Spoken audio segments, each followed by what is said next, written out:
حضرت ربیعۃ الرائے رحمت اللہ تعالی بہت بڑے امام تھے، بزرگ تھے، اللہ کے ولی بھی تھے۔ ان کے والد ماجد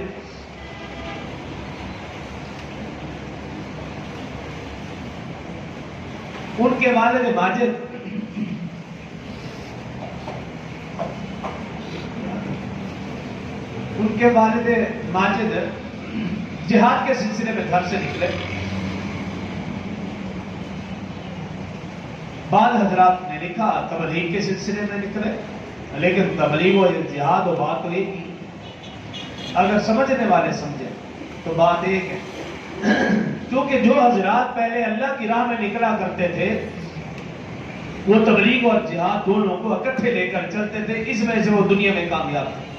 آج ہم نے تبلیغ جہاد کو الگ الگ کیا، اس لیے ہم ناکام ہیں اور پوری دنیا میں ذلیل و رسوا ہے، اور جب تک یہ دونوں جدا رہیں گے تو اسی طرح ہم رہیں گے، بلکہ اس سے بدتر حالات ہوں گے۔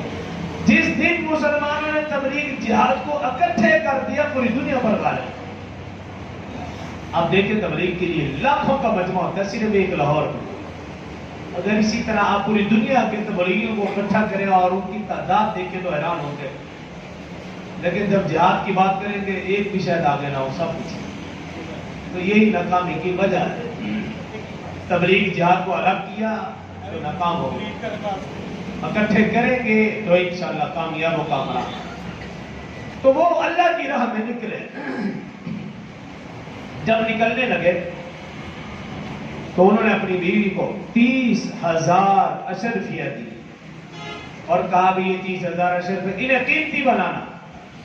یہ کہتا چل دیے، ان کی بیوی حاملہ تھی، 30,000 اشرفیہ دی اور کہا انہیں قیمتی بنانا اور چل دیے، اللہ کی راہ سے لگے۔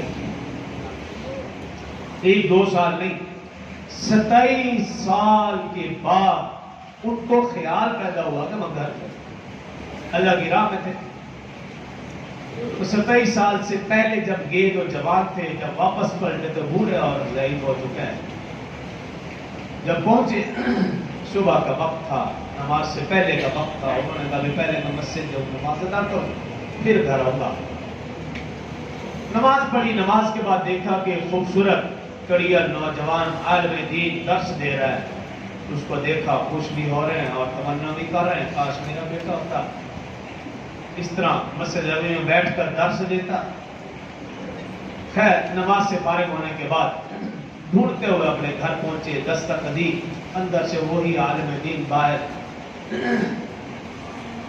واپس میں ٹاکرا ہوگا۔ پوچھا بھی کون ہو تم؟ کہا بھی میں جو بھی ہوں بتاؤ، تم میرے گھر میں کیا کر رہے ہو؟ بابا جی نے کہا تمہارا گھر، یہ تو میرا گھر ہے، تم بتاؤ میرے گھر میں کیا کرنے آئے ہو؟ آپس میں بحث و مباحثہ ہوا، یہی آواز گھر والوں تک پہنچی۔ گھر والی گیٹ پر آئی اور بیٹے اور باپ کو سمجھایا، نہیں یہ باپ ہے اور یہ بیٹا ہے تمہارا۔ اب وہ باپ کو قدر ہو گئی اور پوچھا وہ 30,000 اشرفیاں کہاں ہیں؟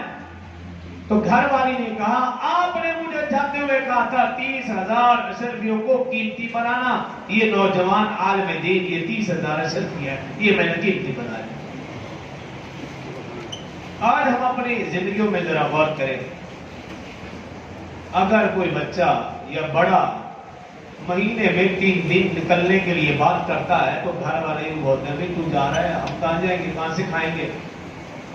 اگر وہی بچہ کہے گھر والوں کو بھی میں 3 سال کے لیے ملک سے باہر جا رہا ہوں اور کچھ بھیجوں گا بھی نہیں بلکہ تم ہی مجھے پیسے دینا، گھر والے خوش قبول کر ٹھیک ہے تم جاؤ باہر، 3 سال تک ہم تیرا خرچہ بھی برداشت تم بے شک نہ دینا۔ لیکن اگر وہی بچہ تبلیغ کے لیے نکلے تو سب بولتے ہیں، گھر والے الگ، محلے والے، مسجد والے الگ، دوست بھائی تو جا رہا ہے، کھائیں گے کہاں سے؟ جب وہ 3 سال کے لیے ملک سے باہر جا رہا تھا تم نے ادھار لے کر اس کے ٹکٹ ہر چیز کا خرچ، تب تمہارا دماغ کہاں کام کر رہا تھا؟ اور آج ہم سب کی کوشش فکر یہی ہے کہ میرا بچہ ڈاکٹر، انجینئر اور جو کچھ بھی بنے، حکومت کا نوکر بنے۔ آپ کو عبرت کے لیے صرف آخری بات کرنا چاہتا ہوں، آپ لاہور کے کسی اولڈ ہاؤس میں چلے جاؤ یا کراچی کے اولڈ ہاؤس میں چلے جاؤ،